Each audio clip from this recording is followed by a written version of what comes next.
Bienvenue dans la Psy du business. Moi, c'est Marie Marchand, docteur en psychologie et psychologue spécialisée dans la santé mentale des entrepreneurs. Dans ce podcast, on explore la face cachée de l'entrepreneuriat, ce que ta psychologie fait à ton business et ce que ton business révèle de toi.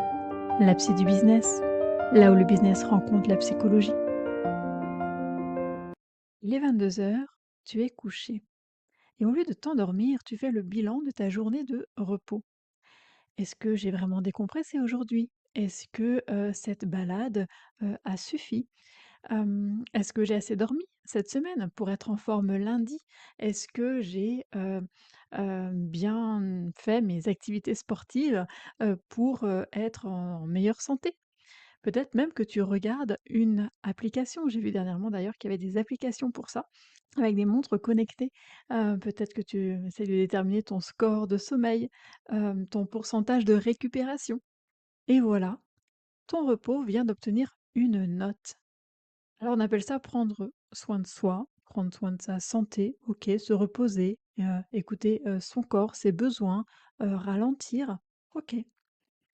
Mais et si ton repos, en fait, était devenu une tâche de plus sur ta to-do list? Une tâche qu'on évalue, comme toutes les autres. Aujourd'hui, on parle de ce qui arrive quand le soin de soi se met à ressembler à du travail. Alors pendant des années, moi, je me suis imposé un rythme de sport hyper régulier. Je faisais 3 séances par semaine et ces séances étaient non négociables. Officiellement, c'était pour ma santé. En vrai, dès que je ratais une séance, je le vivais comme une faute. Je me disais que j'allais être moins, résistante peut-être pour les prochaines séances, peut-être moins efficace, moins capable de tenir le rythme, pour les prochaines séances, hein, pour les semaines qui arrivaient. Et je faisais pareil avec la méditation. Pendant des années, tous les matins, je, faisais 20 minutes chronométrées de méditation pour être plus efficace au travail. Et si je loupais ces méditations, qu'est-ce qui se passait? Je culpabilisais avec cette sensation précise d'avoir raté quelque chose, d'avoir raté une tâche, comme si j'avais raté, une deadline importante pour moi. Le comble avec le recul, c'est que je suis, psychologue et je sais très bien à quel point la performance colonise tout et j'ai quand même laissé coloniser mon sport, heu, mes moments de détente, mes activités loisirs, ma méditation, mon repos. Alors je vois plusieurs niveaux, que je vais t'expliquer ici. Ce que tu viens peut-être de reconnaître, moi j'appelle ça l'instrumentalisation du soin. Concrètement, ça donne quoi? Tu te reposes pour être plus productive le lundi. Tu vas méditer pour mieux performer. Tu vas, surveiller ton sommeil sur une application, par exemple, pour être au top. Tu vas faire du sport pour être en bonne santé. Le repos devient une tâche de plus sur une to-do list déjà, je suppose, bien chargée. Et une tâche, par définition, ça s'évalue. Il y a une chercheuse que je trouve hyper éclairante là-dessus. Elle s'appelle Sabine Sonnentag et elle travaille sur la récupération après le travail. Son résultat, elle l'a répliqué déjà un paquet de fois. Elle explique que ce qui détermine si un temps de repos te régénère vraiment, c'est ta capacité à te détacher mentalement des objectifs du travail pendant ce temps-là. Si ta tête reste sur, «Est-ce que ça va me servir, ce que je suis en train de faire là, mon activité détente?» bah, le détachement ne va pas avoir lieu et sans détachement, le repos perd une bonne partie de son effet réparateur justement, même s'il dure, longtemps, même si objectivement, tu as bien dormi. Donc ton repos sous surveillance de performance, ton repos ou alors ta santé, hein, sous surveillance de performance, ne se détache jamais vraiment du travail. Il reste quelque part toujours en poste, toujours occupé à, toujours avec le besoin de quelque chose. D'ailleurs, un petit aparté là-dessus parce que je trouve ça hyper révélateur. Il suffit juste de regarder la mode des, Ironman, des ultra trails, des défis sportifs de plus en plus extrêmes en plus, chez les entrepreneurs en particulier. Et je vois souvent que derrière ça, on met, bah, je prends soin de ma santé derrière tous ces, défis, sportifs. Sauf que, finir un Ironman, c'est violent pour le corps. C'est, des mois d'entraînement à des heures fixes, c'est un objectif, chiffré, c'est une performance à travailler qu'il faut en plus publier, hein, faut que ce soit visible de tous. Il y a ce côté-là aussi qu'on retrouve souvent et donc on a pris le sport, la santé, le repos aussi et on leur a collé la même grammaire, qu'au business. On leur a mis un objectif, on leur a mis un chronomètre, on a mis, des résultats qu'il faut absolument, montrer, des performances à atteindre. Même la santé aujourd'hui, on la performe. Moi, ça me rend malade de voir, ce genre de choses. Deuxième niveau, avant, dans beaucoup de nos têtes, la valeur se jouait sur le chiffre d'affaires, les résultats, visibles dans nos activités. Et maintenant, il y a un nouveau terrain à investir. Il y a ta santé, il y a ton énergie, ta capacité à être au top et toujours avec une visée vraiment de performance. C'est devenu, je le vois, hein, de plus en plus, hein, dans les, business que je vois tourner, c'est devenu un critère de valeur en plus, au même titre que ton chiffre d'affaires.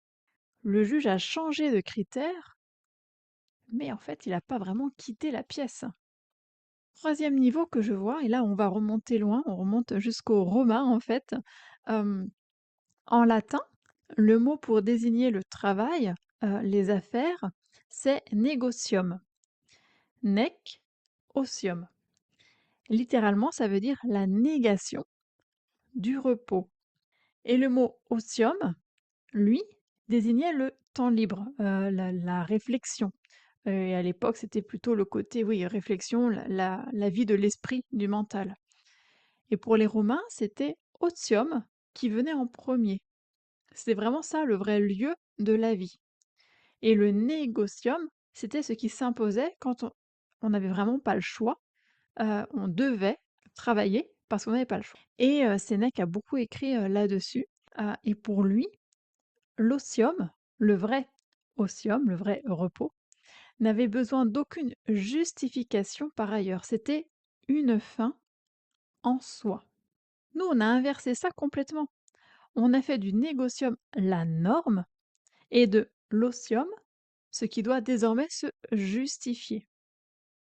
Se reposer aujourd'hui, ça doit prouver que ça sert à quelque chose. Alors je parle du repos, mais c'est également c'est la même chose, je trouve, pour la santé et notamment chez les entrepreneurs. Je vois des choses passer, mais ça me met hors de moi. Sinon, en fait, si ça sert pas à quelque chose, ça devient presque suspect, c'est une perte de temps. Et je trouve ça vraiment vertigineux, cette inversion, en fait, quand on y pense vraiment. Hem, à l'origine, étymologiquement, c'est le travail qui devait se définir par rapport au repos et aujourd'hui, c'est totalement l'inverse. C'est le repos qui doit se définir par rapport au travail. Alors qu'est-ce qui se passe concrètement quand tu essaies de te reposer sous surveillance, comme ça? Il y a un phénomène en psychologie qu'on appelle le processus ironique. C'est Wegener qui l'a étudié dans les années 80. En gros, plus tu essaies de contrôler un état mental, moins tu y arrives. C'est, l'expérience très connue, de quand on demande à quelqu'un de ne pas penser à un ours blanc pendant 1 minute, forcément, l'ours blanc, il est déjà là, dans la tête, avant même, d'avoir terminé la phrase et le repos, c'est exactement pareil. Si tu te dis que tu dois te reposer, si tu surveilles si ça marche, si tu vérifies ton score le lendemain matin, ton score de sommeil et cetera, il y a une partie de ton cerveau qui va rester en poste de contrôle. Une partie de ce cerveau qui va évaluer, qui va surveiller, qui va noter ce qui marche et ce qui marche pas. Et cette partie-là, elle continue toujours à tourner, même pendant que le reste de toi essaie de lâcher, essaie de te reposer. C'est pareil pour les activités douces, je sais pas, je pense à la méditation, les pratiques douces, par exemple le yoga ou d'autres pratiques de ce genre-là. S'il y a derrière une forme de surveillance Est-ce que ça s'est mieux passé que la dernière fois? Est-ce que ça me sert à quelque chose? Et cetera. Et ben, tu restes toujours en alerte, y compris dans l'activité de repos, dans l'activité de détente, inconsciemment, même si tu ne le veux pas, ça reste quand même une alerte. C'est un peu comme les dauphins. Je fais une comparaison, une petite parenthèse. Les dauphins, ils dorment avec un seul hémisphère du cerveau à la fois et l'autre hémisphère reste éveillé pour surveiller les prédateurs et remonter respirer.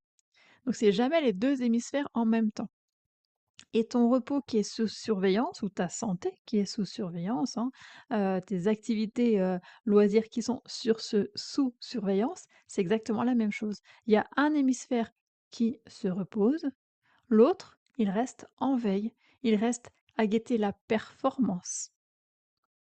Alors voilà, ce que je pense moi, de tout ça, très, concrètement. Prendre soin de soi, ça n'a pas à se justifier par un retour sur investissement. Quand je dis prendre soin de soi, c'est aussi prendre soin de sa santé, hein. Tu as le droit de dormir, tu as le droit vraiment de ralentir, tu as le droit d'aller mal, parfois. Tu as le droit de faire des trucs pour ta santé, sans que ça serve ton entreprise. Ton sommeil, ta santé ne doit absolument rien à ton chiffre d'affaires.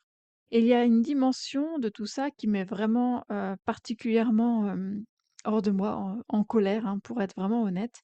C'est pour les personnes qui vivent avec une maladie chronique ou les personnes qui ont, je sais pas, des enfants en bas âge, par exemple, avec une énergie qui peut varier du tout au tout, d'une semaine à l'autre. Et ben, ce discours-là, ça va ajouter à ces personnes une couche de culpabilité. Parce que en plus d'être fatiguées, elles vont échouer maintenant à bien prendre soin d'elles. Aïe, aïe, aïe! C'est vraiment un domaine de plus où, se sentir en dessous, en fait. C'est horrible, quand on y pense. Et le renversement que je défends vraiment dans ma pratique, c'est ça, c'est que, un business construit autour de la personne telle qu'elle est, bien entendu, avec son énergie réelle, énergie fluctuante, énergie imparfaite et non pas l'inverse. Alors je pourrais te donner, bah, bien sûr, des techniques pour te reposer, des techniques pour lâcher, cette histoire de performance et cetera, des techniques de relaxation. Bon, il y a plein de choses, hein, des rituels, il y en a d'excellentes. Mais si tu les pratiques pour être plus performante ensuite, bah, tu viens de recréer exactement le problème qu'on essaie de résoudre. C'est une nouvelle case à cocher, peut-être avec un habillage un peu plus joli, tu vois? Et là, ce que je te propose, c'est, un déplacement. OK, tu peux garder le rituel du soir si tu as envie. On va juste, changer ce qu'on lui demande à ce rituel. Est-ce que tu peux te reposer une fois sans que ce repos ait à servir à quelque chose d'autre que lui-même. Un repos qui ne rapporte rien, qui ne prépare rien, qui n'a de compte à rendre aussi à personne. Alors voici un geste tout simple à tester, ce soir ou la prochaine fois que tu t'accordes un vrai moment de repos. Remarque s'il y a une petite voix qui te demande à quoi ça va servir. Alors à chaque fois je dis, dans tout cet épisode je parle de repos, mais ça peut être bien entendu, la santé aussi. L'instrumentalisation de la santé, c'est énorme, il y a beaucoup de choses à dire là-dessus. Donc voilà, à chaque fois que tu t'accordes ce moment de détente, d'activité, physique ou de repos, essaye de voir s'il y a une petite voix derrière et qui te demande à quoi ça va servir ce que tu fais. Et tu peux lui dire à cette voix simplement qui n'a pas à servir à autre chose qu'à lui-même.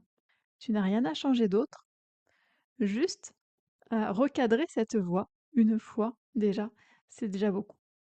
Alors la question de cet épisode, cette semaine, observe la prochaine fois que tu te reposes, ce à quoi ce repos est censé servir dans ta tête avant même que tu aies fini de te reposer. Ou la prochaine fois que tu exerces une activité santé, ce à quoi cette activité est censée servir dans ta tête avant même que tu aies fini de pratiquer cette activité. Ça reste bien sûr une invitation à observer pourquoi tu te reposes sans obligation de changer quoi que ce soit. C'est toujours par là que ça commence. Si cet épisode t'a parlé, abonne-toi et laisse un avis. Tu peux aussi télécharger le diagnostic gratuit sur les 6 signaux à ne pas négliger pour ta santé mentale entrepreneuriale sur mon site. Tu trouveras les informations dans la description de cet épisode. La psy du business, parce que soigner l'entrepreneur, c'est libérer l'entreprise. À très vite.